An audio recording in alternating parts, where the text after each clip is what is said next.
ठीक है जाना, हम बात करते हैं अभी। तुम रिमशा के साथ कमरे में जाओ।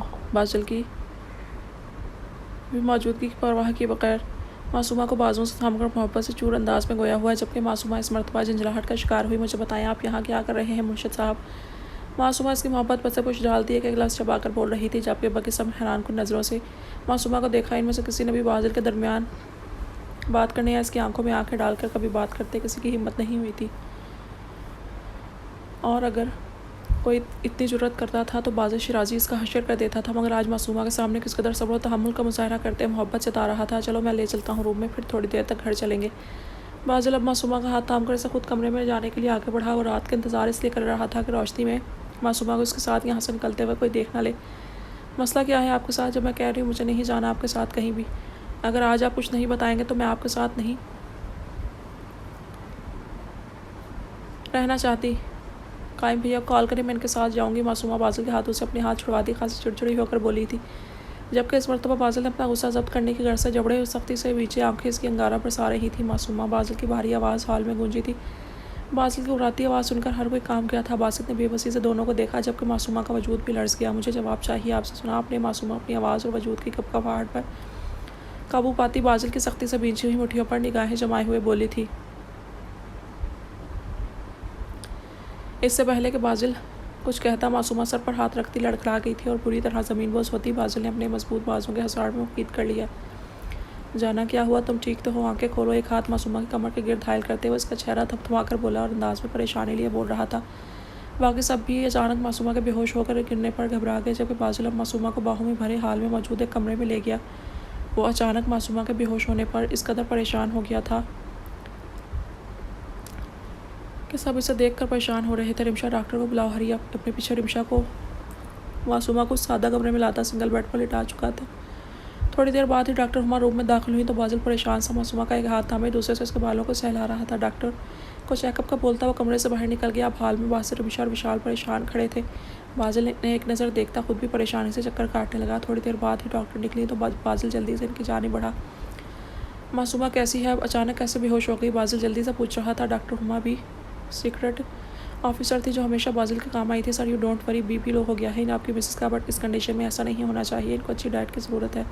अभी वो ठीक है, आप मिल सकते हैं। डॉक्टर हुमा मुस्कुराकर बोली, जबकि बादल का दिमाग ऐसी कंडीशन वाली बात पर ही अटक गया। कैसी कंडीशन? बादल की जल्दी से पूछने पर डॉक्टर हुमा ने इसे हैरान होकर देखा। Major, you know that she is 3rd month pregnant. Doctor Huma हैरत से पूछ रही थी, जबकि बादल का दिमाग तो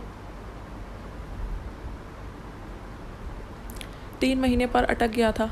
आर यू श्योर? डॉक्टर बादल ने तस्दीक चाही, क्योंकि बादल का दिल ये मानने को तैयार नहीं था कि मासूमा 3 महीने तक कैसी बात इसमें मुख्फी रख सकती है। Yes major. डॉक्टर हुमा के साथ बासित, रिमशा और विशाल भी बादल की बेखबरी पर हैरान हुए थे, जबकि बादल ने इनकी बात सुनते ही कमरे की जानिब कदम बढ़ाए जहाँ मासूमा मौजूद थी, क्योंकि अभी सिर्फ बादल को मासूमा से इसके सवाल का जवाब चाहिए था। वो कमरे में दाखिल हुआ तो मासूमा बेड पर सर झुकाए बैठी थी। बादल ने इसकी कलाई जकड़ कर पूछा, तो तुम ये बात जानती थी? बादल की धाड़ती आवाज़ कमरे में गूंजी थी, जबकि मासूमा बाखूबी समझ चुकी थी कि बादल की बात का इशारा किस जानिब है। हाँ, मासूमा ने निगाहें बादल की गर्दन की तनी हुई रगों की सिमत करते हुए इनकार भरा था। कब से? बादल ने अगला सवाल भी फ़ौरन किया। मासूमा ने अपनी पलकें उठाकर बादल की बेतहाशा सुर्ख आंखों में झांका। काफ़ी दिन से वो लड़ते वजूद को काबू करती बोली, तो इसकी बात सुनकर बादल ने बेयकीनी से इसे देखा और उसकी कलाइयाँ छोड़ दी। अब बादल यकदम तैश में आया था और अपने हाथ का मुक्का बनाकर पहले शीशे के मेज़ को तोड़ा, फिर दीवार पर हाथ मारने लगा। इसकी जारहाना कार्रवाई पर मासूमा का दिलो जान कांप उठा। इसे ऐसे महसूस हो रहा था कि जैसे बादल शीशा और दीवार इसके वजूद को तस्वर करता अपना गुस्सा इन चीज़ों पर निकाल रहा है। आंखें बंद करती वो बेड पर बैठकर बेआवाज़ रोने लगी, मगर बादल के हाथ से बहता खून फर्श को रंग रहा था, मगर रोका नहीं। मासूमा को इसे रोकने की हिम्मत भी नहीं हुई। आफरीन है बादल शिराजी, तुम पर इतने महीने अपनी बीवी का एतमाद तक नहीं जी सके तुम। बादल अब मेज़ उठाकर ज़ोर से फर्श पर मारता हुआ दाड़ा, जबकि मासूमा को रोने में मज़ीद शिद्दत आ गई थी। मेजर बादल शिराजी नाम है मेरा, एक सीक्रेट ऑफिसर भी हूँ मैं। कुछ दिन सब्र कर लेती तुम, अपने मिशन के असूलों की वजह से फ़िलहाल हकीकत नहीं बता रहा था तुम्हें, मगर आज के वैसे भी तुमने यहाँ आकर हर हाथ पार कर दी। मासूमा को बगैर देखे बादल धाड़ा था और साइड टेबल पर पड़ा लैंप उठाकर फर्श पर दे मारा, जबकि मासूमा के कानों में बादल के अल्फाज घूम रहे थे।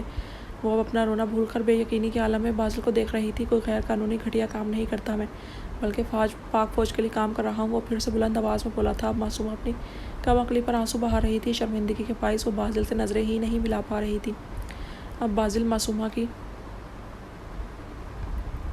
जानिब देखा था, जब मासूमा सहम कर बेड से पर सिमट गई। बाजिल ने इसे बाजुओं से थाम कर अपने सामने खड़ा किया। क्यों ये बात छुपाई मुझसे? लफ्ज़ चबाकर अदा करता मुस्कुराने की बारिश सुर्ख हुए चेहरे को देखता गुर्राया, जबकि मासूमा महज सर झुकाए आंसू बहा रही थी। मासूमा को खामोश पाकर वो मज़ीद इश्तियाल में क्यों आया? क्यों मासूमा मेरे बच्चे को गुनाह की तरह छुपाया तुमने मुझे? मेरी औलाद मेरी खून है, मेरा क्या बात है? सबसे पहले जानने का हक नहीं था मुझे? 3 महीनों तक की बात क्यों छुपाई मुझसे? बाजिल धाड़ा था, जबकि इसकी बात सुनकर मासूमा ने तड़प कर इसकी जानिब देखा। मुझे माफ़। Shut up, just shut up Masuma. Masuma ने माफ़ी मांगनी चाही। जब बाजिल ने इसे डपट दिया तो मज़ीद सहम गई। दूर हो जाओ, फ़िलहाल मैं तुम्हारी शक्ल भी नहीं देखना चाहता। अगर एक और लम्हा तुम मेरे सामने खड़ी रही तो खुदा की कसम मैं जान ले लूँगा तुम्हारी। जाओ। बाजिल फिर से दहाड़ उठा था। मासूमा ने सख्ती से अपने आंसू साफ़ किए और बाजिल को बेबसी से देखती कमरे से निकल गई। मासूमा रोती हुई कमरे से बाहर निकली तो सामने बाजिल और विशाल भी परेशान खड़े थे। मासूमा ने लगातार बहते अपने आंसुओं को एक बार फिर से सख्ती से हाथ की पुष्ट से साफ़ किया और चादर को सर पर दुरुस्त करने लगी। भाभी प्लीज़ रोए नहीं, यहाँ बैठें प्लीज़। बासित मासूमा के रोने के बायस रुके हुए चेहरे को देखकर एक कुर्सी की जानिब इशारा करता हुआ इसरार कर रहा था, जबकि मासूमा रिमशा और विशाल को एक नज़र देखती खामोशी से कुर्सी पर बैठ गई। फिर बासित ने रिमशा को इशारा किया तो वो हाल से बाहर किसी काम के घर से निकल गई। बासित काफ़ी हद तक मामला समझ चुका था, मगर बोला कुछ नहीं। Ma'am please take it. थोड़ी ही देर बाद रिमशा जूस का गिलास थामे मासूमा के सामने करती मुस्कुरा कर बोली तो मासूमा ने आंसुओं से भरी आंखों से रिमशा के हाथों में पकड़े गिलास को देखा और फिर बासित को देखा। जूस पिए आप और रोए नहीं, भाई का गुस्सा ऐसा ही है। बासित रिमशा के हाथ से गिलास लेकर खुद मासूमा के सामने करता गोया हुआ तो मासूमा ने इसकी बात का जवाब दिए बगैर गिलास थाम लिया और लबों से लगा लिया। चंद घूंट पीने के बाद इसने गिलास मेज़ पर रख दिया, मगर अब मासूमा की आंखें बिल्कुल खुश हो गई थी। वह बिल्कुल गुमसुम हुई बैठी गैर मरी नुक्ते को तकती जा रही थी। बासित ने एक सरदाह भरकर एक नज़र मासूमा की पथराई हुई आंखों पर डाली और दूसरी निगाह इस बंद कमरे के दरवाजे पर जहाँ बाजिल था। बासित समझ सकता था कि दोनों ही अपनी जगह ठीक है, लेकिन हालात कुछ ऐसे हैं कि दोनों आज इस अज़ियत से गुजर रहे थे। मासूमा के आंसू तो रुक चुके थे, मगर दिल में मलाल बढ़ता जा रहा था। इसने हमेशा गुस्से में बाजिल को अपनी ज़ुबान से तकलीफ दी थी। वो कितना ख्याल करता था, मान और इज़्ज़त देता था इसे, मगर हर बात पर इस पर शक करती थी। वजह यह भी थी कि बचपन से ही बाजिल दादा जान के करीब रहा था और मासूमा को बाजिल से हमेशा से इसीलिए चिढ़ होती थी कि दादा जान बस इसी से प्यार करते हैं। फिर शादी के वक्त भी बाजिल को लेकर इसके दिल में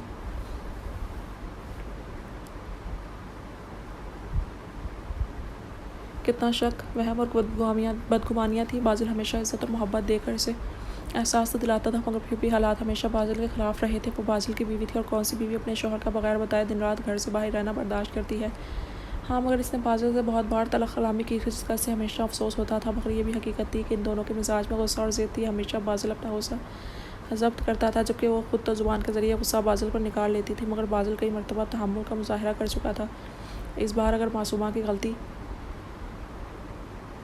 बड़ी थी तो बाजिल भी कसूरवार था। ज़्यादा तकलीफ़ मासूमा को ये बात दे रही थी कि वो आकर बाजिल को 3 माह तक इतनी खुशखबरी नहीं बता सकी थी। 2 से 3 घंटे गुजर गए थे। मासूमा को एक ही सिमत कुर्सी पर बैठे हुए जिस्म इसका अकड़ गया था, मगर वो गुमसुम से बैठी इसी कमरे के बंद दरवाजे को देखे जा रही थी। अब तो अंधेरा भी फैल गया था, मगर बाजिल कमरे से बाहर नहीं निकला था। एक तरफ लैपटॉप पर निगाहें जमाए बासित बेबस सा बैठा था। बार बार मासूमा का अफसरदा चेहरा देखकर इसे तकलीफ़ हो रही थी, मगर तसल्ली देने के सिवा वो कुछ नहीं कर सकता था। दरवाज़ा खुलने की आवाज़ पर वहाँ मौजूद चारों नफूस की तवज्जो इस जानिब मबजूल हुई। बाजिल अपने बुरे बालों को हाथ की उंगलियों से सेट करता मासूमा की जानिब बढ़ रहा था। मासूमा भी पूरी तवज्जो से इसे देख रही थी। स्याह पैंट शर्ट पहने, दाएं हाथ पर रुमाल बंधा हुआ था। यकीनन ये खून रोकने की कोशिश की गई थी। चेहरे पर चट्टानों जैसी सख्ती और आंखें बेतहाशा सुर्ख हो रही थी। मासूमा को जाने क्यों एक बार पूरी शिद्दत से रोना आया, जबकि हाल में मौजूद बासित, रिमशा और विशाल बाजिल को देखते ही एहतरामन खड़े हो गए। बाजिल अपनी निगाहें मासूमा पर जमाए इसकी जानिब बढ़ा तो मासूमा सहम गई।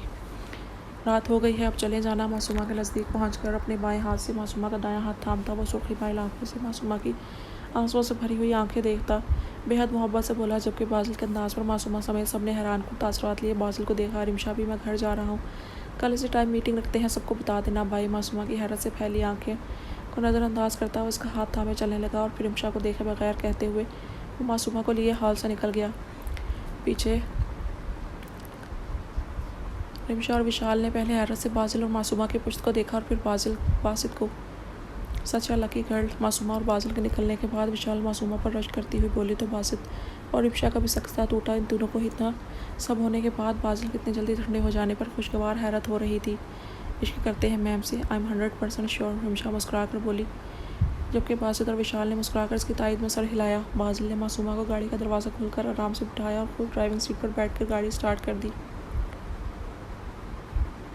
मासूमा थोड़ी थोड़ी देर बाद तिरछी निगाहों से बाजिल के सपाट चेहरे को देखती रही, मगर बाजिल को मुखातिब करने की हिम्मत नहीं कर पा रही थी। बाजिल भी खामोशी से गाड़ी ड्राइव करता रहा, एक नज़र भी वो मासूमा पर डालना गवारा नहीं कर रहा था। इस दौरान बाजिल ने जेब से मोबाइल निकाल कर एक नंबर डायल किया और कॉल कान से लगा लिया। वो कॉल पर किसी अच्छी गायनी का डॉक्टर का पूछ रहा था। फिर थोड़ी देर बाद गाड़ी एक बहुत बड़े हॉस्पिटल के आगे रुकी। पहले बाजिल खुद बाहर निकला, फिर मासूमा का हाथ थाम कर इसे बाहर निकाला और आहिस्ता आहिस्ता कदम उठाता आगे बढ़ने लगा, जबकि मासूमा भी इसकी तकलीद में चलती आगे बढ़ने लगी। डॉक्टर से चेकअप के बाद वो फिर गाड़ी में आ बैठे, मगर मासूमा बाजिल के हाथ पर बंधे रुमाल को बार बार देख रही थी।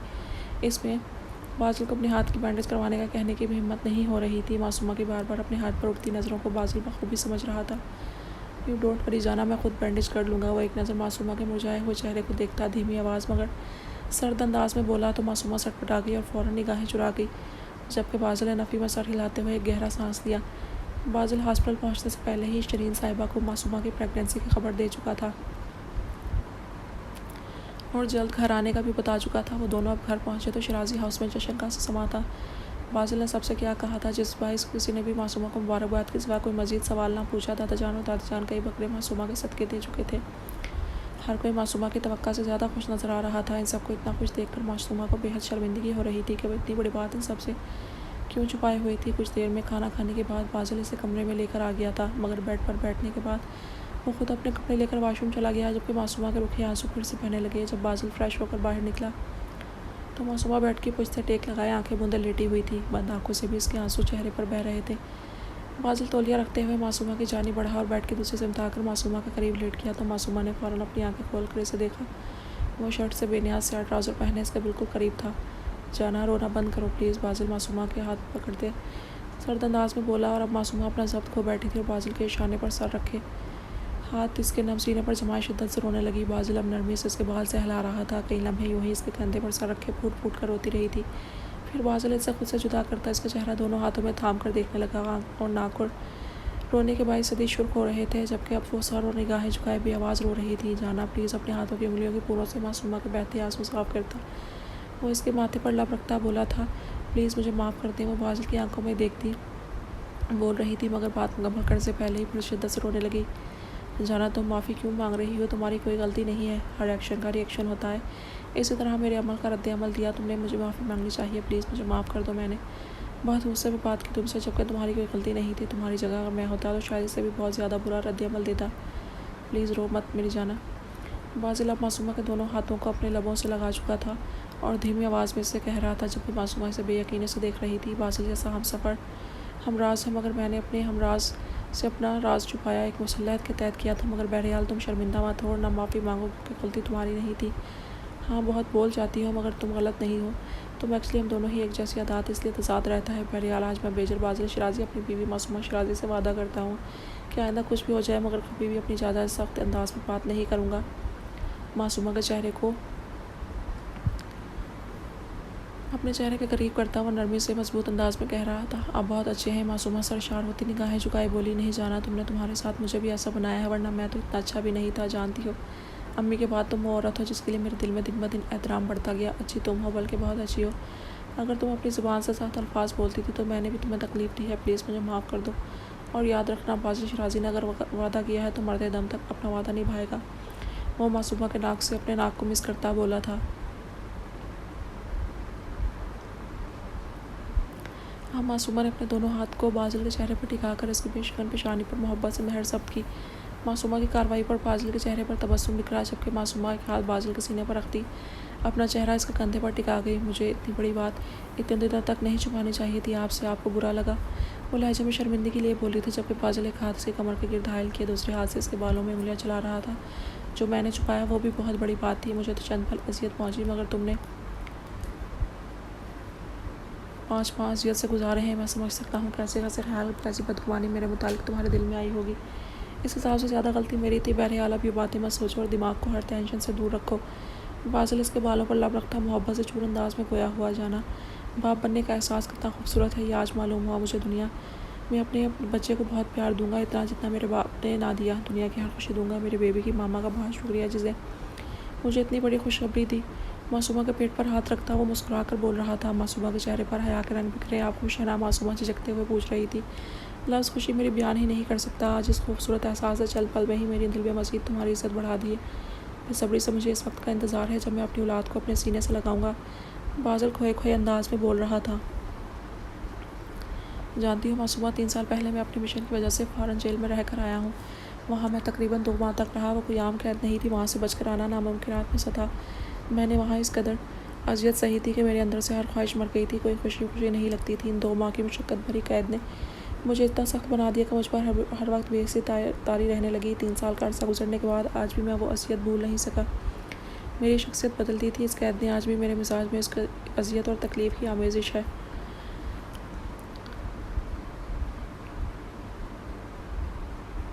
मगर फिर तुम टकराई थी, मेरे आगे डटकर खड़ी हो जाती थी। मैं आहिस्ता आहिस्ता तुम्हारे बारे में सोचने लगा। मासूमा शिराज़ी को वाहिद लड़की है जो बाज़िल शिराज़ी की हवासों पर सवार रहती थी। फिर मैंने बहुत सोच समझ कर तुमसे शादी का फ़ैसला किया। मैं जानता हूँ तुम्हारे साथ ज़बरदस्ती हुई थी इस मामले में, मगर मैं बेबस था। मैं ये नहीं कहता कि मुझे तुमसे बहुत मोहब्बत थी। हाँ, मगर अब मैं कह सकता हूँ कि मैं अपनी जाना के बगैर एक पल भी नहीं रह सकता। जो मेरे दिल से हर ख्वाहिश मर गई थी ना, वो तुम्हारे साथ ने फिर से जगा दी। और ये बात मैं पूरे दिल से मानता हूँ कि औरत चाहे तो क्या नहीं कर सकती। तुमने बगैर किसी अमल के एक सख्त गिर बाज़िल शिराज़ी को बदल दिया। मासूमा, तुमने मेरी ज़िंदगी में रंग भर दिए। बाज़िल इसके दोनों रुखसार अपनी उंगलियों के पूरों से सहलाता धीमी आवाज़ में कह रहा था। मासूमा को बाज़िल के अल्फाज अपने दिल में उतरते महसूस हो रहे थे। आप मेरी ज़िंदगी हैं। आपने मुझे सिखाया कि मोहब्बत में है अल्फाज की सूरत में इजहार करके नहीं की जाती, बल्कि इंसान अपने अमल से भी इजहार कर सकता है। आपने मुझे इतनी इज़्ज़त और मान दिया कि मुझे अपनी खुशबख्ती पर खुद ही रश्क आता है। मासूमा शिराज़ी इस बात का दिल से एतराफ़ करती है कि मर्द अगर इज़्ज़त और एहतराम करना पाए तो औरत के लिए दुनिया ही जन्नत बन जाती है। मैं मासूमा बाज़िल शिराज़ी आज ये कहती हूँ कि मुझे मोहब्बत करना आपने सिखाया है। मेजर साहब, मैं आपसे बहुत मोहब्बत करती हूँ मुर्शद साहब, और आखिरी सांस तक आपसे मोहब्बत करूँगी, आपकी इज़्ज़त करूँगी और खुदा की ज़ात के बाद आप पर भरोसा रखूँगी। बाज़िल के हाथ अपने नाजुक हाथों में लेती हूँ मध्यम आवाज़ में कह रही थी। आखिर में वो बाज़िल के हाथों पर बोसा देती मुस्कुरा गई, जबकि बाज़िल ने जवाबन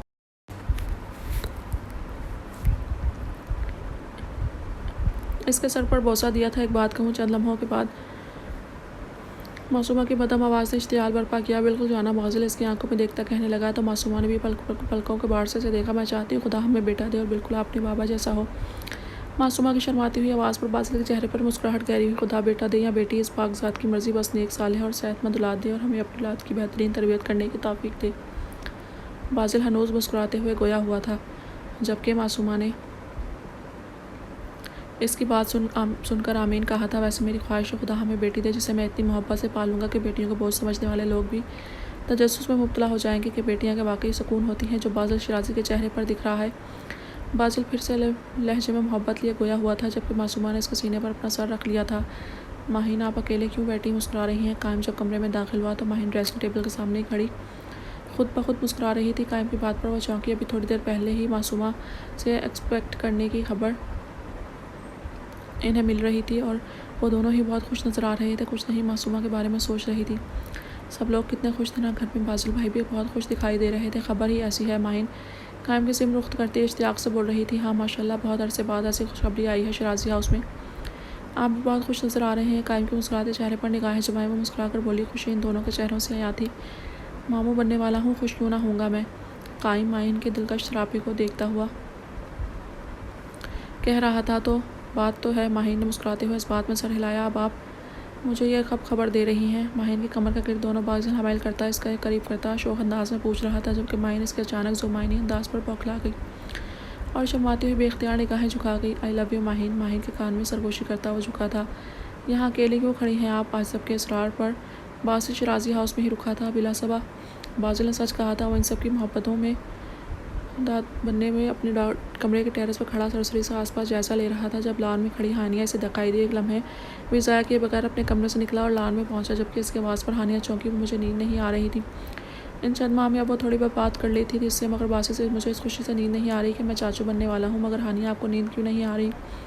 हानिया से थोड़ा फासला रखता हूँ मुस्कुरा कर पूछ रहा था। मुझे डबल खुशी है क्योंकि मेरा डबल रिश्ता है। मैं तो खाला भी बनने वाली हूँ और फूफो भी। हानिया भी अपने खूबसूरत चेहरे पर मुस्कुराहट सजाए शौक अंदाज में बोली। अभी आपको ट्रिपल खुशी भी होगी। बासित ने मजबूर संजीदगी से कहा, मगर इसकी आंखें शरारत का पता दे रही थी। क्या मतलब? हानिया ने नासमझी से बासित को देखते हुए पूछा। मतलब ट्रिपल रिश्ता, ट्रिपल खुशी। खाला और पुप्पो तो आप पहले ही बनने वाली हैं। मैं तो आपको चच्ची के पेपर पर फाइज करना चाहता हूँ। बासित आसपास देखता अपनी मुस्कुराहट दबाकर बोला, जबकि हानिया ने इसे घूर कर देखा। अब वहाँ रुकना हानिया के लिए मुहाल था, इसलिए एक लम्हे से पहले अपने कमरे की जानिब भागी। पीछे खड़े बासित का जानदार कहका फिजा में गूंजा था। और बासित और हानिया की निकाह की तकरीब अपने उरूज पर थी। शिराजी हाउस को खूबसूरती से सजाया गया था। मुजफ्फर शिराजी के तीसरे पोते के निकाह की धूम हर टीवी चैनल पर हो रही थी। रिश्ता बासिल की हतमी राय से तय पाया गया था। बासिल ने अपना ख्याल मुजफ्फर साहब से कहा तो वो खासा खुश हुए थे और फिर पहली मरतबा शिराजी हाउस में होने वाले फैसले में बाहम बैठकर घर की तमाम ख़वातीन से मशवरा लिया गया, जिस पर तमाम ख़वातीन ने हैरत का इजहार किया। चची जान की तो बाकायदा आंखें नम हो गई। उन्होंने कब सोचा था कि इस तरह इतने मान से बासिल इनसे इनकी बेटी का हाथ बासित के लिए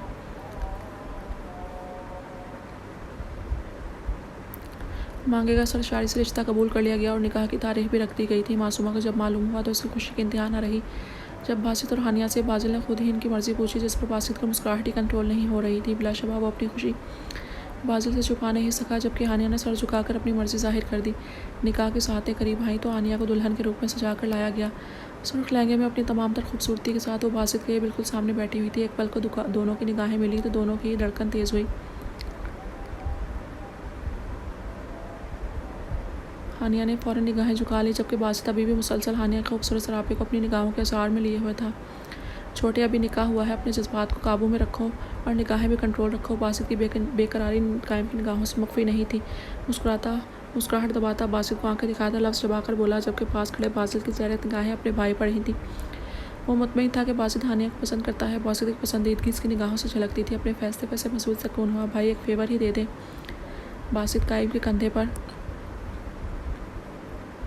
बाजू हमायल करता राजदारी से गोया हुआ, जबकि कायम ने नासमझी से बासित की आंखें देखी और सवालिया अंदाज में हमें उचकाई। बाजिल भाई ने से सिफारिश करके निकाह के बाद रुखसती भी करवा दे। चेहरे पर बला की मासूमी सजाए अंदाज में इल्तिजा लिए बासित बोला कि इस खुशी में बासित के भूरी आंखों में शरारत देखकर कायम ने सख्त अंदाज में घूरा और मसनूई गुस्से से बोला, अब सब्र नहीं हो रहा भाई।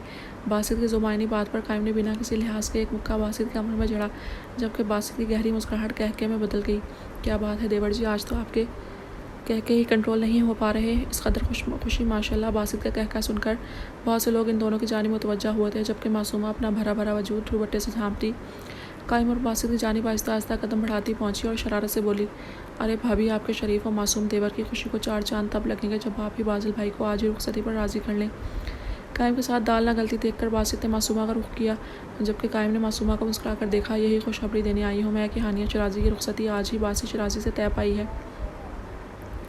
मासूमा खुशी से कहती। बासित को हैरान कर गिरी। अली भाभी, बासित ने यकीन दहानी पर हाँ, और सबका यही फ़ैसला है। मासूमा मज़ीद बासित की मालूमात में इजाफा करती चेहरे पर खूबसूरत मुस्कुराहट सजाए बोली, जबकि बासित तो खुशी से उछल पड़ा।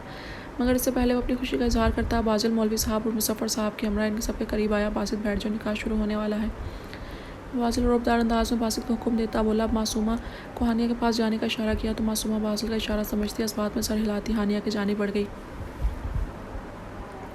निकाह के बाद हानिया एक साथ स्टेज पर बैठे थे। इनके पास माहीन और मासूमा महुआ गुफ्तगू थी, जबकि कायम और बाजिल चेहरों पर मुस्कुराहट सजाए करीब ही खड़े थे। बाजिल की गहरी निगाहें बेदर पे मासूमा को अपने वजूद पर महसूस हो रही थी, जबकि निगाहें मिलती तो दोनों ही एक दूसरे को देखकर मुस्कुरा देते। दादा जान दादी जान के हमरा स्टेज पर तशरीफ़ लाए। तकरीबन हर कोई ही स्टेज की जानिब मुतवज्जा था। मुजफ्फर साहब ने हानिया के सर पर शफकत भरा हाथ रखकर इसे दुआएं दी थी।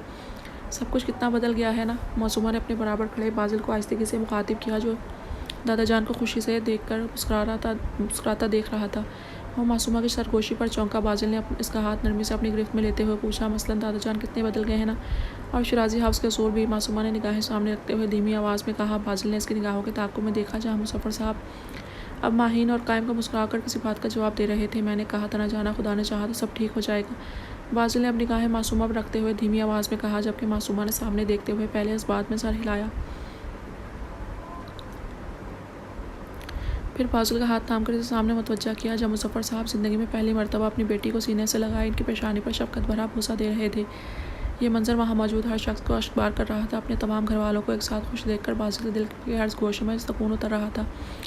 जब इसकी निगाह आंखों में वीरानी लिए खड़ी शीरीन साहिबा पड़ी, इनका अकेलापन देखकर बाजिल तड़प गया। कदम खुद ब खुद इनकी जानिब बढ़े। अम्मी शिरीन साहिबा को पुकारता हुआ इनकी जानिब बढ़ा, जबकि सालों से लफ्ज़ सुनने को तरस थी शिरीन साहिबा के दिल में। सालों की आस पूरी हुई थी। वो मोहब्बत पाश निगाहों से बासिल को देखने लगी। इनके पास आकर इनका हाथ थामे अपने लबों से लगा रहा था। आज मुझे माँ कहकर तुमने सारी ज़िंदगी की मेरी अज़ियत और तड़प ख़त्म कर दी बाजिल। नमा को समेत बाजिल की कुशादा पेशानी का बोसा देते हुए शिरीन साहिबा ने ममता भरे अंदाज में कहा, जबकि बाजिल की आंखों में आई नमी छुपाने के लिए फ़ौरन पलके झपकी। मासूमा पहली मरतबा बाजिल की आंखों में नमी देखकर खुद भी रो पड़ी। मैंने कहा था ना बाजिल, शिराजी मेरी बहन के लिए बेहतरीन हमसफ़र साबित होगा। कायम की धीमी आवाज़ पर मासूमा ने नाम आंखों से अपने करीब खड़े कायम को देखा, जो अब मासूमा को सीने से लगा रहा था। ठीक कहा था मैंने। मासूमा के हनूस खामोश सामने खड़े बाजिल और शिरीन साहिबा को देखते दोबारा पूछा तो मासूमा ने मुस्कुराकर सर को जुम्बिश दी और आंखें साफ करती मुस्कुराकर बोली, आपने सही कहा था भैया। इस कदर उदासी और खुशी के मिले जुले लम्हात में बासिल की शरारत भरी बुलंद आवाज़ ने तमाम मेहमानों समेत शराजी हाउस के मकीनों को अपनी जानिब मुतवज्जा किया। प्लीज़, आज के लिए इतने ही इमोशंस बहुत हैं। मैं अपनी शादी की मूवी में अपने बच्चों को क्या बताऊँगा ये सब दिखाकर।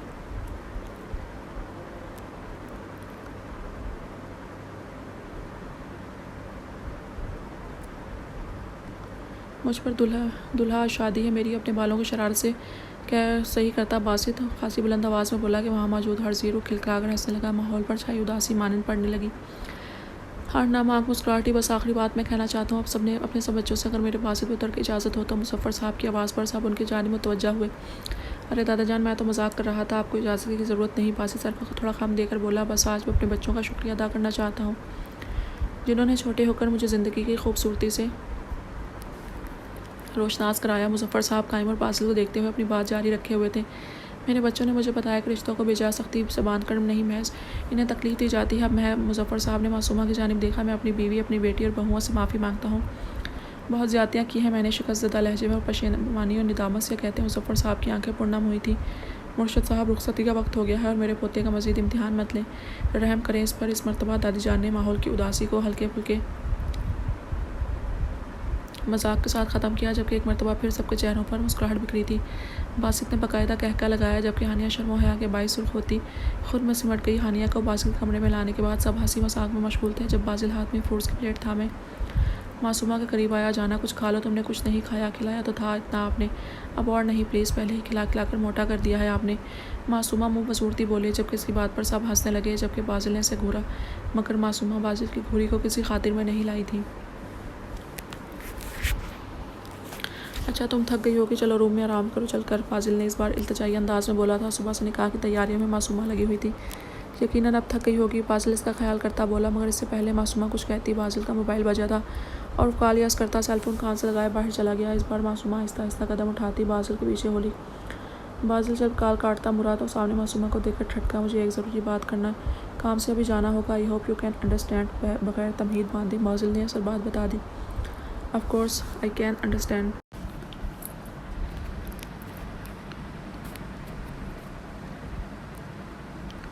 आप बेफिक्र होकर अपने मिशन पर जाएं, अपना और हमारे बेबी का बहुत ख्याल रखूंगी मैं। मासूमा अपने दिल की हालत पर काबू पाती बोली, जो बासिल की लम्हा भरी दूरी पर आमादा ना था। यकीनन एक फ़ौजी और सीक्रेट ऑफिसर की बीवी इन मुश्किलात से गुजरती थी। मासूमा अपने दिल को मजबूत कर चुकी थी। बिलाशुबा इसे बासिल की कमज़ोरी नहीं बल्कि ताकत बनना था। थैंक यू जाना, मासूमा को सीने से लगाता बासिल धीमी आवाज़ में बोला, बट जल्दी आएगा, बेबी को अपने पापा का बहुत वेट रहेगा। मासूमा बासिल के सीने से सर उठाती हुक्मिया से लहजे में बोली और बेबी की मामा को। बासिल अपने भूरे बालों में उंगलियां फेरता आंखें सुकेड़ कर बुला, चलें अब खैरी से जाएं और खैरी से आएँ। बासिल की बात को नज़रअंदाज करती मासूमा दुआ देती बोली और फिर बासिल को भेजकर वो खुद भी अपने कमरे की जानिब बढ़ गई। सब अपने अपने कमरे में जा चुके थे। अब महज बासित और हानिया कमरे में अकेले थे। बासित शुक्र करता, कमरा लॉक करता, शेरवानी का ऊपरी बटन खोलता, बेड पर सिमटी बैठी हानिया की जानिब बढ़ा। हाँ तुझे कैसा लगा तीसरा खिताब, आई मीन आने वाली बेबी की चच्ची बनने का ओहदा? बहुत मुबारक हो स्वीट हार्ट, धर्म से बेड पर गिरते हुए बासित ने हंसते हुए कहा, तुम एक नंबर के फजूल आदमी हो, इतनी जल्दबाजी करने की क्या ज़रूरत थी, सब क्या सोचते होंगे? हानिया मसनूई गुस्से से बोली। आखिर में बासित को एक हल्का सा मुक्का मारती बोली, जालिम दुल्हन, सब यही सोचते होंगे कि हानिया कितनी लकी है जिसे इतना रोमांटिक प्लस हैंडसम हस्बैंड मिला है। बासित फर्जी कॉलर झाड़ता हुआ बोला, जबकि हानिया इस बार मुस्कुरा उठी। यह हुई ना नई नवेली दुल्हनों वाली बात। हानिया के शर्माकर मुस्कुराने पर बासित इसका हाथ थामते हुए बोला, आई लव यू हानिया, पता नहीं कब से, शायद जब पहली बार तुम्हें देखा तब से। हानिया को अपने करीब करते हुए बासित ने इसके कान में सरगोशी की। पहली बार बासित की कुर्बत उसका लिप्स महसूस करती हानिया का वजूद लर्ज उठा था, वहाँ की सख्ती से मीच गई। सिर्फ इतना कहूँगा, मेरा साथ तुम्हें सिर्फ मोहब्बत और तहफ़्फ़ुज़ देखा। अपनी मोहब्बत की पहली मेहर हानिया की पेशानी पर सब्र करता बासित यकीन दिलाता बोला, सच कह रही हो ना? मर्द पर पहली बार एतबार करती हानिया लहजे में डर लिए बोली, मेरा साथ जल्द ही तुम्हारे सारे डर दूर कर देगा। ये बासित शिराजी का वादा है। अपनी बीवी से हानिया के चेहरे को देखता बासित खुमार आलूद अंदाज में गोया हुआ, इजाज़त है? फिर इस सरगोशी के साथ कमरे में मौजूद रोशनी गुल हो गई। ये क्या कर रहे हैं आप? आज काफ़ी देर तबीयत बोझल होने के बावजूद माहिन ने किचन में खड़े होकर कायम के लिए खाने बनाए थे। कायम को इस कदर बेलौज मोहब्बत और इज़्ज़त का जवाब देना तो माहिन को नहीं आता था, मगर वो छोटी मोटी कोशिशें करती रहती थी जिससे वो कायम को अपनी मोहब्बत का एहसास बखूबी दिलाती रहती। इन चंद माह में वो दोनों एक दूसरे की मोहब्बत और कुर्बत के इस कदर आदी हो गए थे कि चंद पल दूरी भी इन दोनों को जानलेवा लगती थी। अभी माहिन किचन से थक कर अपने कमरे में लेटी ही थी कि आकर अपने बहुत करीब कायम की मौजूदगी का एहसास पाकर आंखें वहाँ की तो कायम अपने हाथों से इसके सफ़ेद और सुर्ख पैरों को नरमी से दबा रहा था। कायम की इस हरकत पर माहिन उछली पड़ी, मगर कायम ने इसे दोबारा बेड पर लिटा दिया। मुझे ज़रा से मालूम हुआ कि मेरी खूबसूरत सी बीवी अपने इन खूबसूरत पैरों को सुबह से तकलीफ दिए किचन में खड़ी होकर मेरे लिए खाना बना रही हैं, तो मैं फ़ौरन अपनी जान की खिदमत में हाजिर हो गया। कायम चेहरे पर भरपूर मुस्कुराहट सजाए मोहब्बत से बोला तो माहिन के लब भी मुस्कुरा उठे। और आपके खुफिया ज़राए हैं कौन जो मेरी मुखबरी FIA से कर रहे हैं? माहिन अब मुस्कुराहट दबाए चेहरे पर भरपूर संजीदगी सजाए बोली, जबकि कायम के हाथ अभी भी माहिन के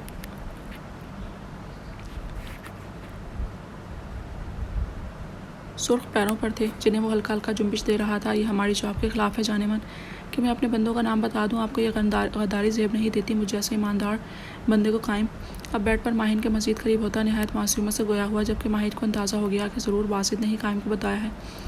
वही ऐसी छोटी बड़ी शरारतें करता रहता था। आज तो कायम शराजी साहब किसी और ही मूड में लग रहे हैं।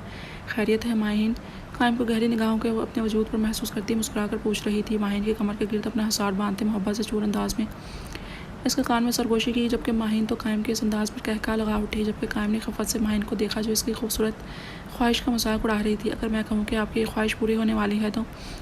माहिन अब चेहरे पर ज़िंदगी से भरपूर सजाहट मुस्कुराहट सजाए बोली, कर रात से इसकी तबीयत ख़राब हो रही थी और जानती थी इसकी क्या वजह है, इसलिए पहली फुर्सत में डॉक्टर से तस्दीक दी और तस्दीक होने पर यह खबर देने के लिए कुछ मुशक्क़त करके अपने हाथ से खाने बनाए ताकि ये खबर खाली खोली ना दे। क्या मतलब? माहिन के ज़ुबानी मुस्कुराहट सुहा सुनकर कायम ने बेयकीनी की कैफियत में अजलत में पूछा, जबकि जवाब में माहिन ने सर को कायम के सीने पर टिका दिया। माहिन आप सच कह रही हैं? मेरा मतलब और आप? वो सच में क्या? कायम अब पुरजोश अंदाज में माहिन के दोनों बाजू थामे पूछ रहा था, जबकि माहिन ने सर को इस बात में जुम्बिश दी और मुस्कुराकर फिर से कायम के सीने से लग गई। माहिन आज आपने बहुत बड़ी खुशखबरी दी है मुझे। थैंक यू जाने मन, थैंक यू। कायम खुशी से माहिन के सर पर बोसा देता हुआ गोया हुआ, इन्हें कायम शुक्रिया, तो मुझे आपका अदा करना चाहिए। इतनी खूबसूरत ज़िंदगी का तस्वुर तो कभी भी नहीं किया था मैंने। आपने ख़ानदानी रंजिशों के बावजूद मेरा हाथ थामा। बाबा ने मुझे बताया कि वो कितनी मजबूरी में इनके दर पर आई थी, मगर बाबा ने इन्हें खाली हाथ लौटा दिया। अगर इस वक्त बाबा इनका साथ देते तो आज शायद वो ज़िंदा होती। इस सब के बावजूद आपने मुझे अपना लिया, वरना मुझे लगा था आप हमारा निकाह ख़त्म कर देंगे। माहिन कायम की आंखों में तकती अपना खदशा जाहिर करती बोल रही थी, ज़िंदगी और मौत खुदा के हाथ में होती है। माहिन अम्मी की जितनी ज़िंदगी थी इतनी ही जी उन्होंने, मगर अज़ियत इस बात की है कि जितनी ज़िंदगी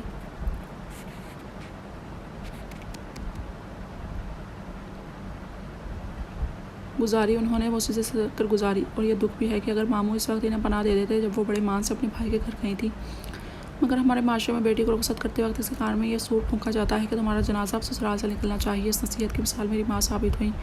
मगर हैरत है, ऐसी दुखियानुसी कस्म की बातों पर मेरा ज़ाती ख्याल है कि अगर बेटी की शादी की है तो कम अज़ कम इतना ख्याल तो रखो कि वो किस हाल में रह रही है, ना कि बोझ की तरह एक बार उतार कर फेंक दो फिर पलट कर इसकी खबर ही ना लो।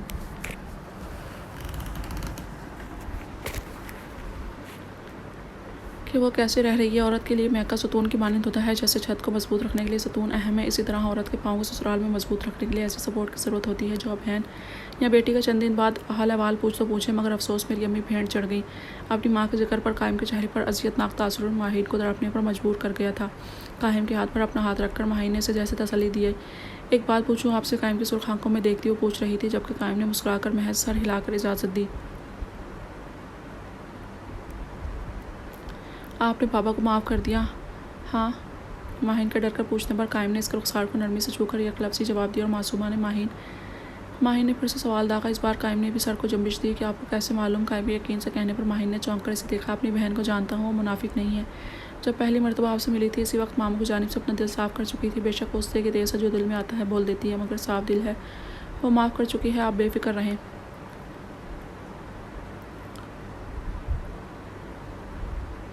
वो संजीदगी से कह रहा था, जबकि माहिन ने इसकी बात पर सिलाया। आप इतने अच्छे कैसे हैं कायम? इतना अच्छा कैसे हो सकता है कोई? माहिन ने साहबगोई से पूछा, जबकि माहिन की बात पर कायम के चेहरे पर मुस्कुराहट गहरी हुई। खुदा का करम और आपके नसीब। वो माहिन को देखता मुस्कुराकर बोला, शुक्र है कायम आप अपने बाबा जैसे नहीं हैं, वरना आपने मेरे बाबा की गई जाति का बदला मुझसे लिया। अल्लाह आपका बहुत शुक्रिया कि मेरे नसीब में कायम जैसे शौहर लिखे। कायम को मोहब्बत और तशक्कुर भरी निगाहों से देखती वो दिल में सोच रही थी, चले माहिन अब गुड न्यूज़ सेलिब्रेट करते हैं। माहिन को हनूस खामोश पाकर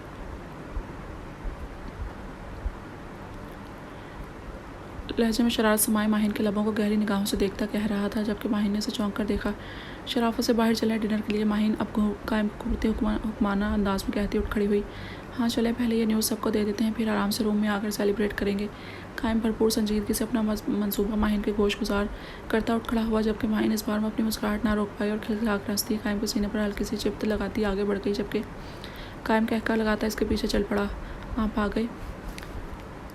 वो नम बालों को तौलिए से खुश करती वाशरूम से बाहर निकली तो सामने बेड पर बाजिल जूते पहने पाँव लटकाए आंखें मूंदे लेटा हुआ था, जबकि इसके सीने पर चंद माह की खूबसूरत सी बच्ची लेटी हुई थी। मासूमा की आवाज़ पर बाजिल ने आंखें खोलकर एक मुस्कुराती निगाह मासूमा पर डाली और फिर से आंखें मूंद कर एक हाथ मिशेल के गिर्द हमाइल कर लिया। बाजिल चंद दिन पहले से अपने किसी मिशन के बाइस घर नहीं आया था। आज आया तो सबसे पहले अपनी बेटी को सीने से लगाकर बैठ गया। यह तो अब इसकी आदत में शामिल हो गया था। अगर वो बाहर से आता तो काफ़ी देर यूं ही मिशेल के साथ गुजारता था। मासूमा अभी यूनिवर्सिटी से आकर मिशेल को सुलाकर फ्रेश होने गई थी। अब तौलिया रखती कदम कदम उठाती बैठ के जाने बढ़ी और बाजिल कदमों पर झुककर इसके जूते उतारने लगी, जबकि बाजिल ने अपने पैरों पर नरमनेस महसूस किया था। फ़ौरन आंखें खोली।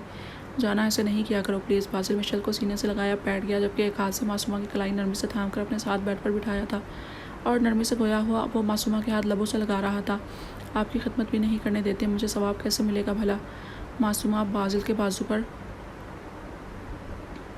अपने दोनों बाजू हाथ हायल करती मुँह बसूरती बोले, जबकि बाजिल इसकी बात पर अंदाज पर मुस्कुराया था। खिदमत करने के और भी बहुत से तरीके हैं जाना। खाना खाएंगे आप? हनूज आंखें मीचे हल्का से मुस्कुराकर बात बदलती पूछ रही थी। नहीं, फिर क्या इरादा है आपका? मासूमा बाजिल गोद में सोई हुई मिशेल को देखती मध्यम आवाज़ में पूछ रही थी। मेरे इरादे तो बहुत नेक है जाना, मगर तुमने, वो ज़ुबानी अंदाज में कहता मासूमा के बालों पर लब रखता बात अधूरी छोड़ गया, जबकि मासूमा के लब बाजिल की बात समझते हुए खुद ब खुद मुस्कुराई। वो अब बाजिल के सीने पर सर टिका गई। अब एक बेटी के बाबा हैं आप, अब थोड़ी सी शर्म हया किया करें। मासूमा बाजिल की सफ़ेद रंग की शर्ट को मुट्ठी में दबोचती आंखें मूंद कर बोली थी। इसकी बात पर बाजिल के चेहरे पर जानदार मुस्कुराहट तराई। संडे को मुझे अपने लिए और मिशेल के लिए शॉपिंग आपके साथ करनी है। आप कब लेकर जाएंगे हमें? मासूमा धीमी आवाज़ में पूछ रही थी। जाना जब आप हुक्म करें। बाजिल सरशारी से लहजे में मोहब्बत लिए गोया हुआ था। बाजिल की मोहब्बत से चूर अंदाज पर मासूमा की मुस्कुराहट गहरी हुई थी। बिलाशुबा बाजिल के इज़्ज़त और मोहब्बत वाली कुर्बत ने इसकी ज़िंदगी हसीन से हसीन तर कर दी थी। जब वो उम्मीद से थी तो बाजिल ने इस कदर इसका ख्याल रखा था, बल्कि सारे घर वालों ने मासूमा को पलकों पर बिठाया था। वो दिन रात अपनी खुशबख्ती पर अपने खुदा का शुक्र अदा करती थी। बिलाशुबा बाजिल जैसा मोहब्बत और इज़्ज़त देने वाला हमसफ़र पाकर तो वो अपनी किस्मत पर रश्क करती थी, बल्कि लोग भी रश्क करते थे। मासूमा को चंद माह पहले मिशेल की पैदाइश का वक्त याद आया था, जब इसकी भी हालत बिगड़ी। बाजिल किस कदर परेशान हो गया था और जब बेटी पैदा होने की खबर से मिली तो बेख्तियार ही सज्जा शुक्र में झुका था। इसे देखकर मुज़फ़्फ़र साहब समेत शिराजी हाउस के तमाम मकीनों की आंखें नम हो गई थी। जाना कहाँ गई? गुम हो गई। मासूमा को हनूस खामोश पाकर बाजिल ने इसे नरमी से अपने सीने से जुदा किया और चेहरा दोनों हाथों में थाम कर पूछने लगा। मासूमा बाजिल के पुकारने पर चौंकी थी। खुदा आप जैसा शौहर और बाप हर लड़की को दे। मासूमा की आंखों में आई नमी थी। वो भराई हुई आवाज़ में बोले, जाना प्लीज़, तुम्हारी आंखों में आंसू नहीं देख सकता। बाजिल अपने हाथों की पूरों से नरमी से इसके गाल पर आए आंसू साफ करता हुआ आहिस्ते से बोला, मैं खुदा का जितना शुक्र अदा करूँ कम है, जिसने मुझे कायम भाई जैसे भाई दिए, जिन्होंने बाप की भी कमी पूरी की, मेरी और आपकी, और आप जैसा शौहर जिसने मोहब्बत से पहले इज्जत दी मुझे। मासूमा बाजिल की बुरी दाढ़ी पर अपने नरम नाजुक उंगलियां फेरती भीगी आवाज़ में बोली थी, तुम और मिशेल ही तो मेरी ज़िंदगी हो जाना। तुम्हारी आंखों में आए आंसू मुझे तकलीफ़ देते हैं। तुम्हारा शौहर होने के बायस तुम्हारी हर तकलीफ़ और आंसू का जवाब दे हूँ मैं। खुदा के आगे बाजिल मोहब्बत भरे अंदाज में गोया हुआ था, जबकि मासूमा को हमेशा की तरह बाजिल के इज्जत और मोहब्बत भरे अल्फाज ने सरशार किया था। दिल में सुकून ही सुकून उतरा था। हर मर्द इतनी इज्जत क्यों नहीं करता औरत की? हर बाप इतना प्यार क्यों नहीं करता अपनी बेटी से? मासूमा की भीगी दर्द भरी आवाज़ पर बाजिल तड़प गया था। वो जानता था मासूमा की बात का इशारा अपने बाप की जानिब था, जिसने कभी ना किसी औरत की इज्जत की और ना बेटी को प्यार दिया। हर मर्द का अपना ज़र्फ होता है जाना कि वो किसी औरत के साथ कैसा सलूक करता है। इसमें तरबियत का भी अमल दखल होता है, मगर सोहबत का भी असर होता है। जैसे हर औरत नेक और वफादार नहीं होती, इसी तरह हर मर्द आला ज़र्फ और शरीफ नहीं होता। मैं कायम और बासित इसी मुज़फ़्फ़र शिराज़ी का खून है, जिनका खून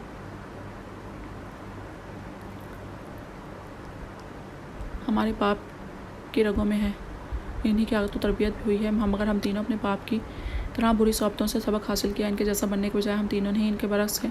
खुदा का शुक्र है, बाज़िल धीमी आवाज़ में मजबूत अंदाज में कहा, जबकि मिशेल के रोने की आवाज़ से इन दोनों को अपनी जानिब मुतवज्जा किया। बाज़िल ने मुस्कुराते हुए झुककर मिशेल को अपने बाजू में लेकर गोद में लिया।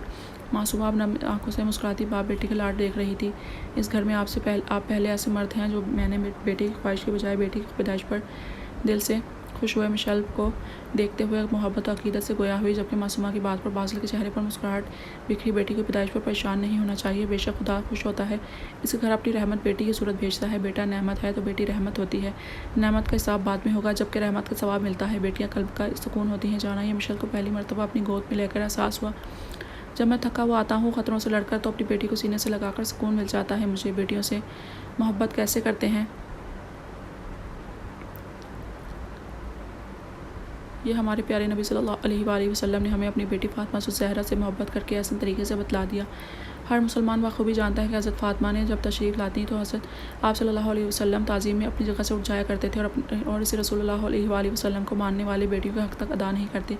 अपनी बेटियों से तो फिर तो सब मोहब्बत करते हैं, मगर दूसरों की बेटियों को कोई इंसान ही नहीं समझता। तकलीफ़ सबको होती है, दर्द सबको होता है, मगर महज अपनी बेटी का। बाज़िल अज़ियत भरी आवाज़ में कहता। आखिर में एक सर्द आह भरता खामोश हुआ था, जबकि मासूमा ने अपनी भीगी पलकें अपने हाथों से